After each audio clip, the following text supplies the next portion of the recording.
Cinema ticket ధరల పెంపు వెనక రేవంత్ ప్రభుత్వం కమిషన్ల దందా, రేట్లు పెంచాలని చెప్పి చేస్తున్నది ఏంది? ఒకరికి వారం ముందే పర్మిషన్, మరొకరికి గంట ముందు దాకా తేల్చరా? శాఖ ఒకరిది, జీవో ఇచ్చేది మరొకరు. ప్రభుత్వం ఎవరి కంట్రోల్లో ఉన్నది? సినిమా టికెట్ల ధరల కమిషన్ దందా వివరాలను త్వరలోనే బయట పెడతాం. దీనిపై గవర్నర్ విచారణ జరిపించాలి. మాజీ మంత్రి హరీష్ రావు డిమాండ్ అని చెప్పేసి కూడా ఒక వార్త మనం చూసుకోవచ్చు. తెలంగాణలో ఇప్పుడు థియేటర్ల కంటే సచివాలయంలో పెద్ద సస్పెన్స్ థ్రిల్లర్ సినిమా నడుస్తున్నది.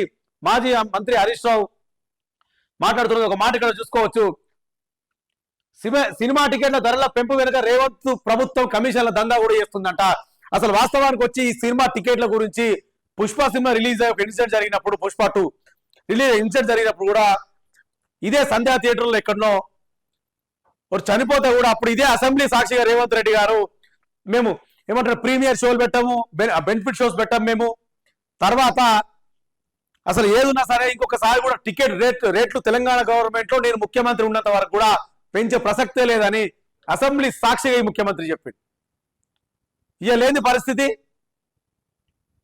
ఒకరికి ఇళ్ళో న్యాయం చూడండి, ఒకరికేమో వారం ముందే టికెట్ పెంచడానికి పర్మిషన్ అంట, ఇంకా వేరే సినిమా వాళ్ళకేమో గంట ముందు కూడా దాకా దిక్కులేదంట. ఇక చూడొచ్చు.